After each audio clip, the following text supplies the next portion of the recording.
îl doboare și ține-l drept din tulpină până când crește mai mare.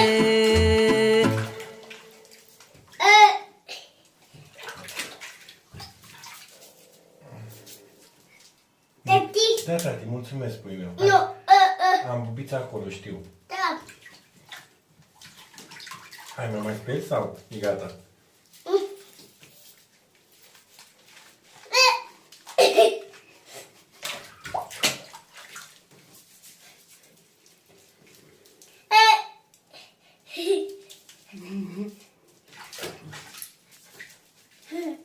Tati? Gata, mai terminat? Nu.